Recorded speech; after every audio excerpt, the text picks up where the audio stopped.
I can start us off here unless you want to get to anything else with the Dallas Mavericks, which alphabetically are the first team in the Southwest Division we're going to hit. We remain great at the alphabet. I just want to warn anyone who's listening and can hear it. We're setting 10-minute timers. Music might play in the background when it goes off because we're trying to pace this. But yes, please take us through the Dallas Mavericks.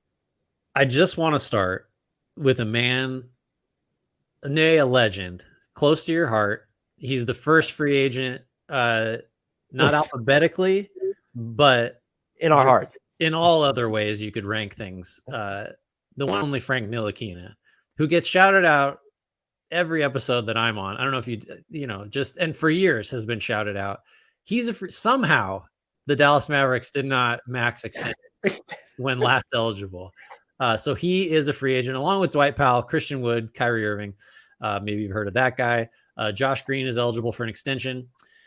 Basically, the Mavs, they kind of put themselves in this position when they made the Irving trade. They dealt away a lot of potentially valuable mid-tier salaries and useful players to essentially have one star under contract in Luka Doncic and the desperate need to retain the other one, despite little competition relatively speaking in the market.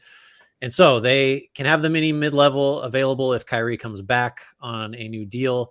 They can also clear 25-ish million if he leaves and they renounce everybody else that's a free agent and cut Reggie Bullock, who has a $10.5 million salary, only about half of which is guaranteed.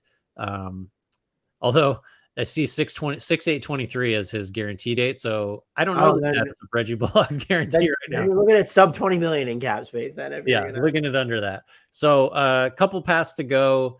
They need a bunch of players to just fill out this roster, support their two stars, ideally defensively. So I will throw it to you. What are your main thoughts on the Mavs? What should their goals be this offseason? What should they not do? And what can they use to do it? Well, we have to start with Kyrie Irving.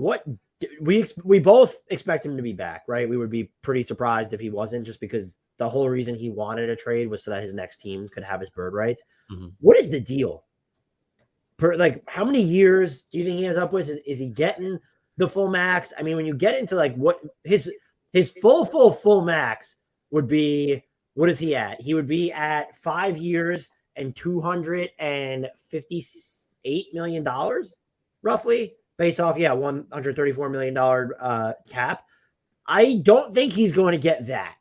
Would be my prediction. Do you think I'm going to set the over/under on guaranteed years, no team options or non-guarantees at 3 years? Would you take the over or the under on that? Just predicting or what I would feel comfortable with? No, predicting. I think it's probably over. I wouldn't go more than 2+1 personally. But that might not be realistic given the leverage he has over the Mavs, who just lose a ton if he walks. It's the number. I don't know about you, but for me, it's more the years than the dollars, because I would be okay with a max for 2 or even 3 potentially years. But if you get into the 4th and certainly the 5th, which just seems ridiculous, unfathomable to me to commit 5 years to him, that's the problem. I think just you cannot. Nothing in Kyrie Irving's track record suggests you can commit to him and expect a reciprocal commitment over more than a year, honestly. So getting into the 4 and 5 is just it's a non-starter for me. And I don't think the Mavs will have to go that far.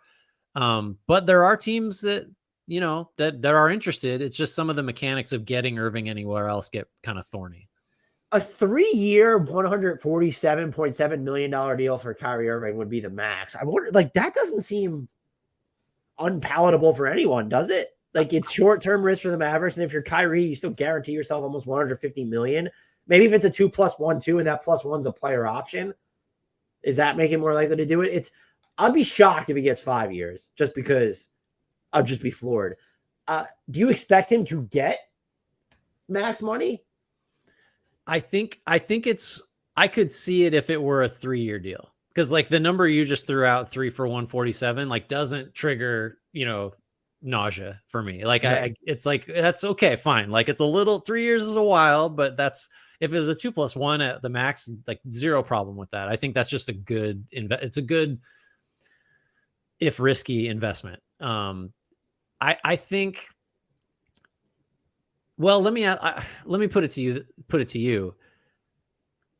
What reason other than we're scared he'll leave, like, do the Mavs have to go into like the danger zone of whether it's years or dollars on him? Because like, it's just not that easy for him to go someplace and get everything that he wants. Like, that's just not, there are not good options for that. So his leverage, other than I'm going to leave and you guys are screwed, it's the Rockets exist and have cap space and are desperate. That's what seems like his leverage would be. Because look, I think the middle ground here, Kyrie is a good basketball player. The Mavericks won the minutes that him and Luka Doncic play together. The defense was not good. There were concerns entering crunch time. There's real concerns about this roster, but I think you can make it work between them. The middle ground seems 3 years, 148 million, whatever that was. No options for anybody. So Kyrie Irving gets some longer term security. The Mavericks don't have to deal with the dance of, okay, we go through 1 year, then all of a sudden he could be on an expiring contract again. That also leaves you outs with a trade. There might be teams that are more willing to trade for him if he has 2 guaranteed years left on his deal after the first one. That seems like the nice middle ground for everybody. I do wonder, because of all the reasons that you just outlaid, though, is this a 4-year max situation where it's, 4 years? I don't even know what the exact number is on a 4-year max. Be about 200, right? So like that would make me, if I'm Kyrie, no, it's not going to make me pause at all. Like, I'm absolutely, it's 4 years, $201.7 million. I actually have a column for the 4-year max, and I just wasn't looking at it. So that would make me, if there was a team option at the end of it, like, is that the way you sort of win the reporting if you're Kyrie and like his agent, which I believe is his stepmother still? Mm-hmm. So like, he signed a 4-year max deal, but there's a team option at the end of it. So the Mavs, you've only committed to the 3, and like that could increase his trade value down the line as well. So maybe that's actually the middle ground. But I think the real middle ground is 3-year flat max, no options. If you can get a team option for the Mavs, you absolutely do it.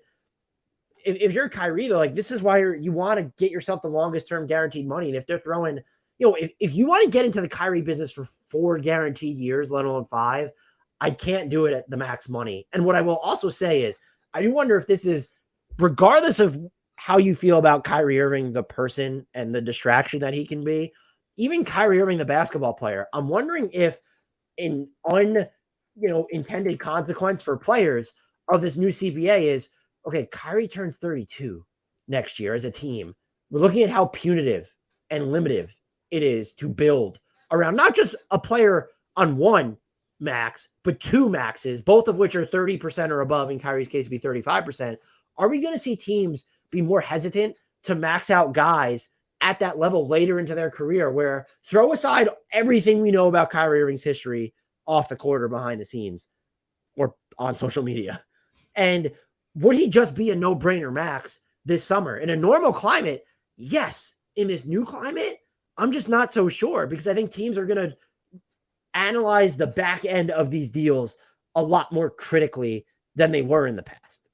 I think not only that, but I think now, don't tell the Suns this, I think teams are going to have to look more closely at not just, we got to get as many max guys as we can. Like, obviously those days among rational teams are over, but I think you would, if this were a year from now and you somehow had the same circumstances that led to the original Irving trade to Dallas in place, I think the Mavs would have to say, he's kind of duplicative. Like, we already have, like, if we're going to pay another, max or super max level guy, he's going to need to be someone who will get the full value out of. Whereas, like, Beal, as the example, is going to go be a third option for $50 million. And he's not going to help in like all the other ways that the Suns need help. He's just more of kind of the same thing that they have, which has its benefits. But like, I think the other effect, again, to reiterate, is that you're not just going to throw max guys together, like a Harden, Durant, Kyrie thing, or now,